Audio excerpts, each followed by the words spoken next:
Falling in love with the majesty of Mother Nature early in life is a proven way of instilling a passion for protecting the environment. The best way to do that, of course, is to provide an immersive experience, as in taking the class out to the forest. Well, the challenges of doing that on a regular basis are too many to overcome. So the next best solution is to provide teachers with online resources that literally pop or are exciting and intriguing. Curriculum-based materials that instill a foundation of nature literacy designed to enhance critical thinking skills that promote thoughtful decision-making play an important role. So why is this important? Well, the answer comes in every decision we all make every day.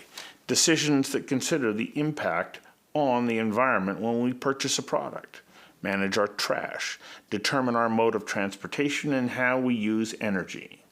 Every decision matters, and when we understand our role in the complex weave of combined actions, then we can collectively work towards a better future. We invited Simon Jackson of Nature Labs to join us for a conversation that matters about the project that he and Jill Cooper designed to change students' relationship with nature. Conversations That Matter is a partner program for the Centre for Dialogue at Simon Fraser University.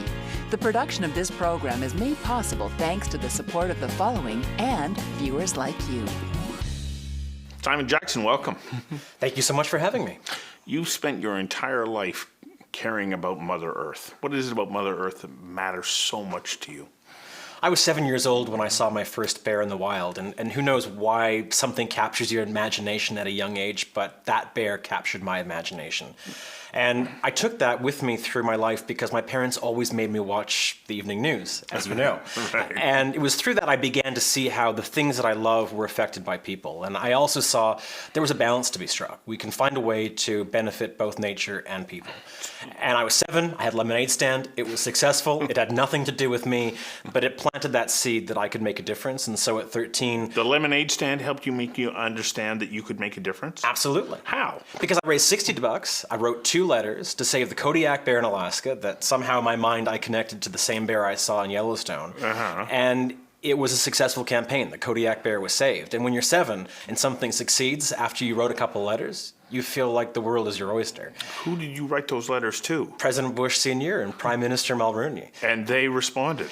And they responded, and the Kodiak bear was saved. Again, nothing to do with me, but it made me feel like my voice mattered. And so it was just that sort of naive luck that allowed me to sort of be emboldened to make a voice for nature. And so at 13, when I discovered this endangered bear in my home province of British Columbia, the white Kermode or spirit bear, I thought a few letters, a few dollars, the bear will be saved, on to the next issue. And of course, when it wasn't that simple, I got a crash course on how complex these issues truly are.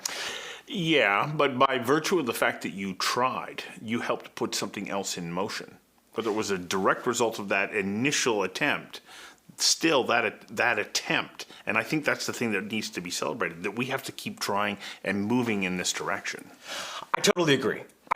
I always say when I speak to young people that the greatest sin is not climate change or war or poverty, it's not trying. But when we try, anything can be possible. And certainly, saving the spirit bear wasn't about me. Saving the Kodiak bear had literally nothing to do with me. But when you try to do something, even if you change one person's perspective, then you're starting a conversation, which obviously is close to your heart. Well, yes, it is, because I think that the act of trying, as you have so nicely put, ignites a whole bunch of other things. So you don't necessarily succeed here the first time out of the gate, but you get other people going, and then there's this dynamic interaction, and then you start to change the way that people look at the world in which we live. But it's your focus on nature that I find the most interesting, because we have, I think we, to a certain extent, have taken our eye off the ball there. And yet this is the immediate environment that we live in our backyard, and in our country and our continent as a whole. So how do you propose to go about changing the conversation so that more and more young people are starting to think about the impact that they have on their immediate environment? I think it begins with the fact that we're losing our connection to the land. As you say, we don't understand why nature matters, we don't understand how it affects our everyday lives and how we affect its life. And for us, in looking around the landscape, what we're seeing is it's falling down to education. We're not doing a good enough job, especially at the high school level, to show students why nature matters and how they can become good stewards of the land. Do you think that that's willful, or is it just that it hasn't been on the curriculum? I think it's too hard. I think the curriculum is not bad, but the issue is there's no resources for teachers to enable them to bring nature to life in the classroom. What passes for nature education is outdoor education, which is fantastic, but it's not scalable, and often you get the same students going outside again and again. How do we access new communities? How do we access different kinds of demographics who aren't engaged on nature issues? How can we show them that this is not a left versus right, urban versus rural dynamic, but something that matters to all of us, and we all have an obligation to take on this challenge together? Okay, so you've asked the question, what's the answer? The answer, we hope, is being able to create a virtual platform, Nature Labs, that essentially replaces that boring textbook in math or in science, English, socials, and art. You know, you're not allowed to say that it's a boring textbook, because books were the first thing that took us into another world. Absolutely. It's just that it's not the medium that drives the same kind of emotional response that we have available to us now. It's not, because the textbook becomes outdated the moment it gets printed.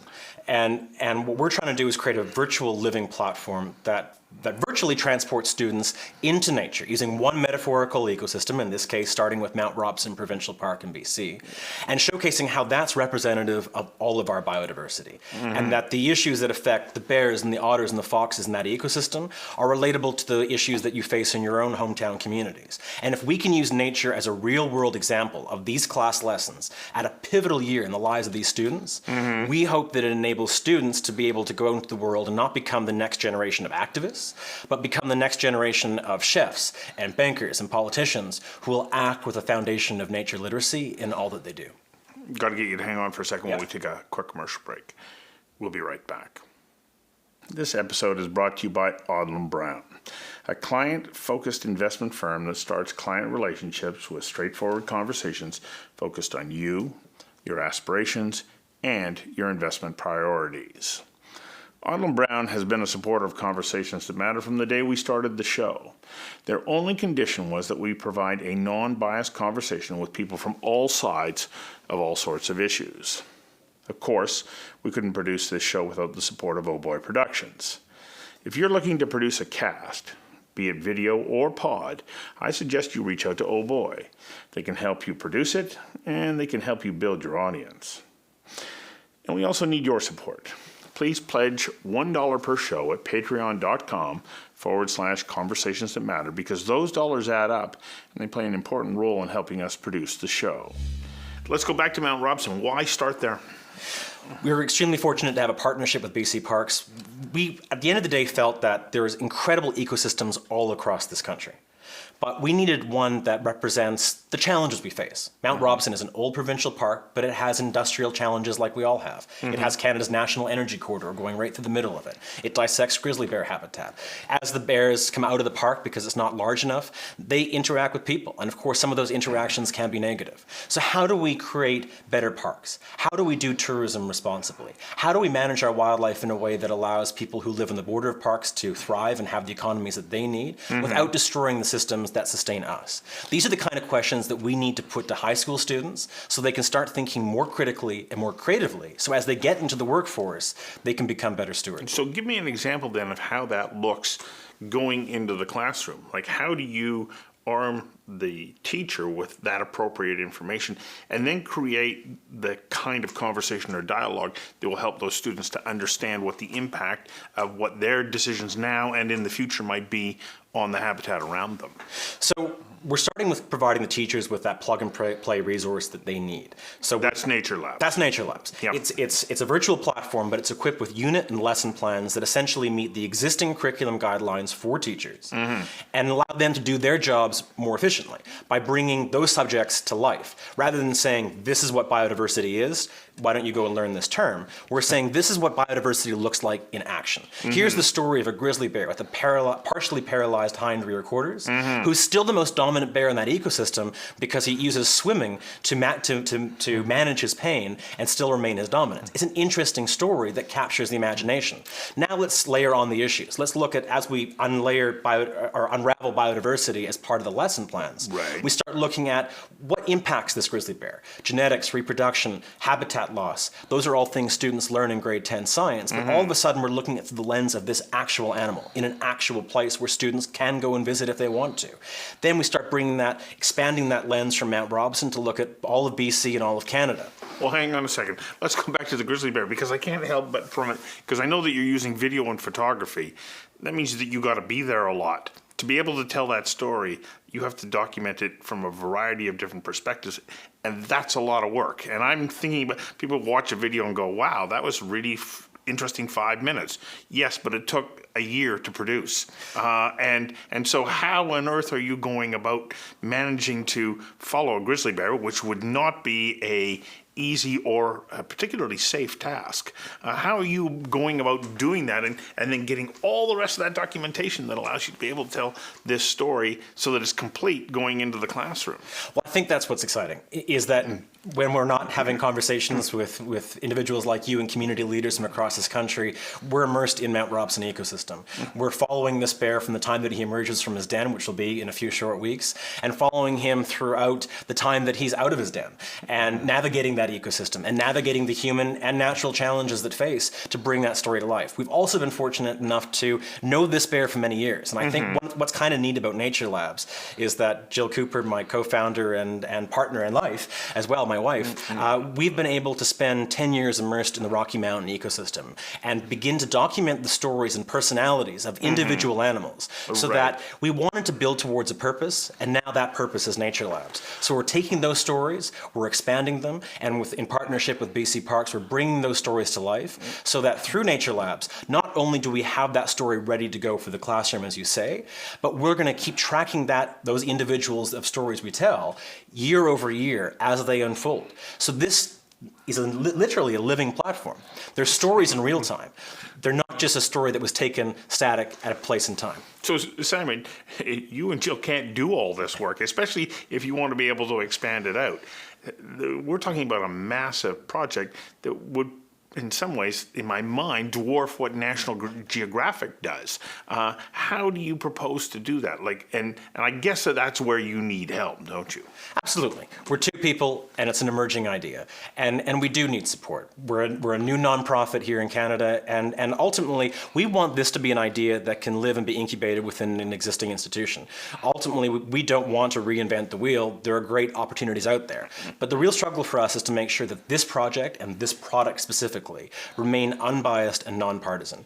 And I think you would agree. And I think that is key. It is key, because I think you'd agree. In this country right now, we're becoming more polarized. And there's no issue that's more polarized than the environment. By taking away the word environment and using nature instead, we hope to make it a more accessible gateway for all young Canadians into the more complex issues we face. But we have to make sure that this project has balanced storytelling, tells the stories of nature free of the political baggage they often come with, before we then layer on the issues, but make it open-ended for students to come with their own perspectives, challenge those perspectives, and hopefully think more critically going out of the platform. Well, I'm going to expose my bias here, and I think, and that is that I'm in great favor of what you're doing, because I think this is where we need to be putting more of our attention. As you say, you take the word environment or go to the next level, climate, it becomes such a polarized conversation, and people then stop paying attention to nature, which is where we live. And it's our direct relationship with that nature that matters the most to me, and I don't want people to lose sight of the fact that we have to be connected to the earth. Well, I think that's exactly it. As I said, it's very clear we're losing our connection, and younger generations are losing it more quickly. We have to find a way to reestablish that connection. And yes, in an ideal world, it would be people having physical experiences in the landscape to understand why it matters to them. Obviously, Indigenous communities have long understood this. Right. We need to learn from and hopefully help advance the reconciliation process by recognizing the value of storytelling, the value of creating metaphors, the value of bringing to life our daily life, making it exciting again, making it relevant. And why not use nature as that example of what we need to learn? Because it does affect us every single day, and if we can draw those connections, we really think that we can foster that new generation that can find that better balance between people and nature. So we know the world is moving towards urbanization. Around the world, cities are getting bigger, people are moving out of nature, and they're moving into the artificially created environments that we have made. And there are people who are going to go, okay, Simon, nice idea, but I don't live in that world. I live in this world. Why should I care? Well, I think why you should care is because biodiversity is the systems that sustain us. And protecting our biodiversity means protecting our future. And when we lose that connection, we lose the understanding of why it matters. But by reestablishing that and creating that understanding, then we're bringing it back into our daily lives. And what we hope through Nature Labs is that we can show why this is as relevant for the student who lives in East Vancouver as it is to the student who lives in Jane and Finch in Toronto, as it is to the student who lives in Clem2, BC, or in Iqaluit. And I think at the end of the day, what we have to do is create stories that are interesting, compelling, and thought-provoking, and then expand that lens and show how it can be the metaphor and how nature can be found not just in Mount Robson, but at Trout Lake in Vancouver. How you can have otters thriving in an urban setting in Vancouver. How in coexisting with them, we are upholding the systems right here in our very backyards that are sustaining us. And we hope that having that storytelling foundation with real-time updates that connect to the lives that students live in and the reality of the world in which they want to live in, then we're not fighting the human condition, we're working with it to hopefully make it more vibrant and interesting. You know, you touched on the idea of storytelling as being an indigenous form of information or knowledge transfer. Why is that so important when it comes to, because you've used the term storytelling many, many times already today, why is it so important in the telling of this story and particularly in the classroom? I think that we all have a lot to learn from Indigenous teachings, whether it's science and traditional knowledge or storytelling for English and art. And I think what we're trying to look forward is how can we create a better Canada and a better world? And that starts with understanding our past. It starts with understanding where we can go as a population. And it's through stories that we've always learned. And Indigenous communities have taught us that. And we don't pretend to be representing the best practices of Indigenous communities. But what we want to do is be able to provide a platform that can allow Indigenous elders and Indigenous youth. They can allow journalists like yourself, former prime ministers and scientists and cooks and engineers to come forward with their stories and their perspectives to help show young people how standing up for nature doesn't require you to have a biology degree. It requires you to be a good steward in all that you do. Yes. And if we can showcase the story of Marc Lepine, a fantastic top chef in Ottawa, and how he uses art to showcase the beauty of nature in his food as a way of showcasing how we can have better local ingredients, that's a way of being a good steward in a way that a student wouldn't normally assume is being an advocate for nature. Okay, I'm glad that you expanded on that because I'm thinking, okay, well, what's the storytelling perspective of this? Are you going to be telling me what nature looks like through the eyes of a grizzly bear, or are you going to have these different voices, in essence, telling you the story of the grizzly bear? And I think that might be easier to do than trying to imagine what life would look like from the perspective of a grizzly bear, albeit a wounded one.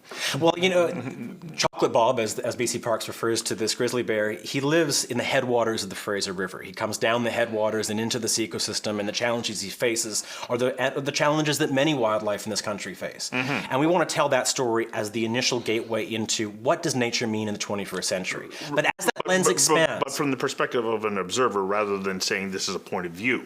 It's from the perspective of the bear to begin with. But then the lens expands and starts looking at, well, what's the landscape he lives in? What is the larger picture of the region? What does that mean for the bakery shop owner in Valemont? What does that mean for the forestry operation in McBride? Then expanding that lens to start looking at what are the challenges we face as a province and as a country and as a world? What does that look like when you become a chef? What does that look like when you become former Prime Minister Kim Campbell? How did she tackle those issues from her perspective? How do we take the perspectives of Indigenous elder Leroy Little Bear, and how has he been able to advance it through his life? Yes, the story starts with one bear in one ecosystem, but quickly we hope students realize that this bear and that ecosystem are a metaphor for all our challenges, and that we all have a story, and we all have a story that shows good stewardship in understanding the value of balancing nature and people, and in showcasing that, we hope students can realize they can be a change agent, but it doesn't have to be the next David Suzuki. It can be the next Mark Lepine.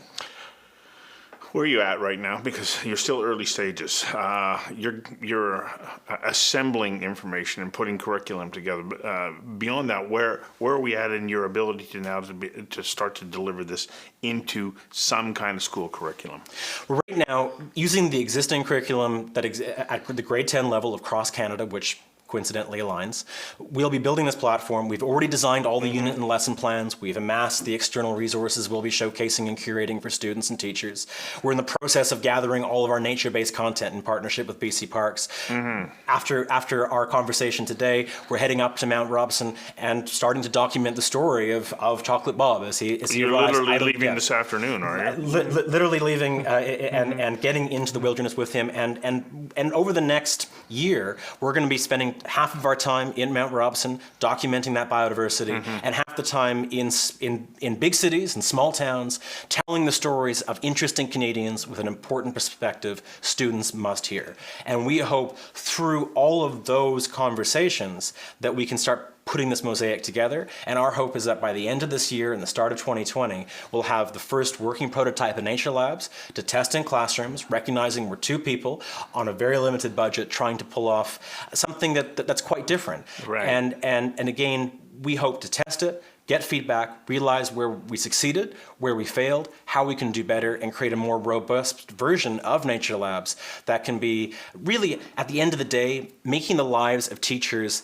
easier, making education more efficient, making the lessons more impactful for students, and at the same time, making nature more relevant, hopefully, to a new generation. So I know that you're not, swimming in a pool of money. You're doing this as a passion project. This is something that you really care about. So somebody who's watching you right now and says, I want to help them, how do they go about doing that? How can they help you? GhostBear.org is the Ghost Bear Institute's website. NatureLabs.ca is our project's website. And you can get a sense of the vision we're trying to build. And we invite anyone who wants to join us on this journey to get involved.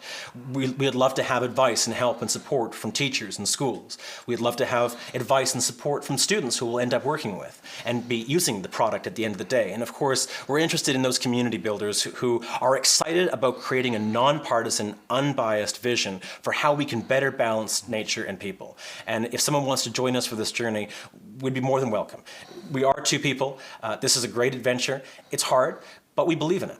And Jill, being a former high school teacher with my background and understanding how to mobilize young people, we're hoping to bring those skills together and create something that is different in the landscape, but we know we can't do it alone. And hopefully with support, we can make it real. Right. So I'm hoping that individuals will reach out to you, and I have my fingers crossed that there'll be some foundation that says, that's a great idea, we want to get behind you. Thanks for coming in and sharing this, Thank Simon. you, Stu. I appreciate it.